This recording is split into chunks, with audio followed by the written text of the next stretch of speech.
I've spent a decade taking a bite out of conspiracy theories, unraveling urban legends, and grappling with worldwide top secret issues. I've even racked up some of their awards. Wow, I mean, first of all, what a question. Journalism is about telling the truth, all while ferreting out the bottom line.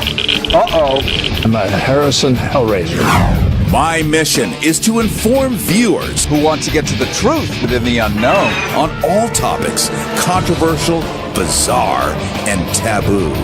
You've taught generations how to view the world in a positive way. Yes, I have. I know that, and your humility is the part that's really exciting. Interviewing movers and shakers, agitators and muckrakers, That doesn't answer my question. That is all I'm answering. With me, Terry Harrison, as your guide.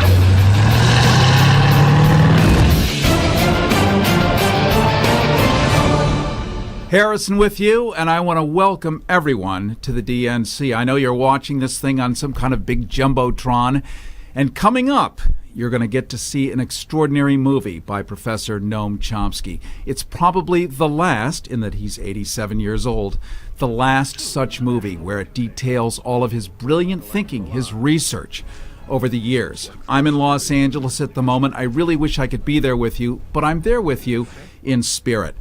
I want to tell you about a cool series we did a few years ago called At Home with Noam, calling up Noam Chomsky on a Saturday night and asking him those things that normally people wouldn't ask him, like dating tips. Now, why would you ask Noam Chomsky dating tips? The same reason you would ask, say, Einstein about dating. Don't you want the deepest thinker in the world to tell you what he knows about things that you have to do on a day-to-day basis? Though he actually never really does think that much about it. I also came out to him wondering, what does Noam Chomsky think about it? Well, we know Noam Chomsky, so of course he's very okay with it. But what if he had a problem with it? Should I rethink that proposition?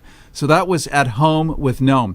I'm going to play you a sample of that just so that you can understand how brilliant this man is, because I asked him the big go-to question, seeing as we've got a presidential convention here, seeing as people are gathering and blustering everywhere, what happens when somebody has supreme power? And if Noam Chomsky himself were given that supreme power, what would he do with it? You've been cited as a source more often than any other living scholar. You are now considered the 8th most quoted source overall in the world. And most recently, 15,000 people got together and voted whom would they have run the world if somebody could. And you came in number 4 behind the Dalai Lama. Thanks for letting me know.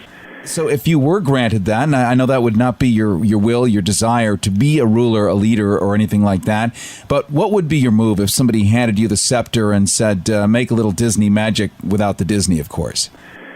Well, first of all, first thing I would do is devolve the power to the general population, because nobody ought to run the world. It ought to be run by participation from people who live and work in spaces where they can interact and create their own, develop their own ideas and plans and implement them and so on. They could pick somebody to represent them, but not to rule the world for them. So I think the first thing that any ruler of the world ought to do is essentially self-destruct and move towards developing a more free and democratic society.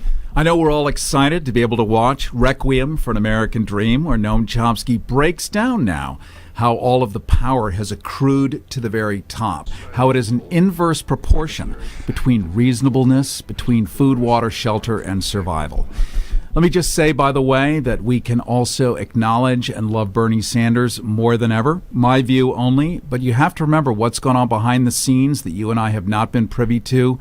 Great policy change, a victory for all of you who have gathered there today. This man has gotten Hillary Clinton, has gotten Tim Kaine even to reverse his position on the TPP. These are huge. So it's our job in this democracy, whoever ends up in the White House as host and co-host, co-pilot and pilot, that we hold their feet to the fire, that we make sure that they do their job and represent. No longer are they invisible. There are iPhones, iPads, everything with a chip and a signal, from a droid to a whatever, out there monitoring and watching. You are out there by the thousands, by the tens of thousands now as eyewitnesses to the political activity, how it works and why it doesn't work. So now it is our responsibility to suit up and show up and make sure that our leaders actually lead and govern the way we want.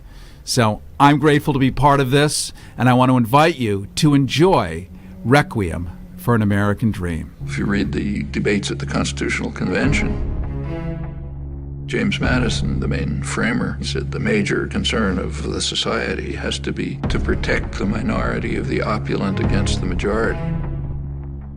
If you look at the history of the United States, it's a constant struggle between these two tendencies. Pressure for more freedom and democracy coming from below, and efforts at elite control and domination coming from above.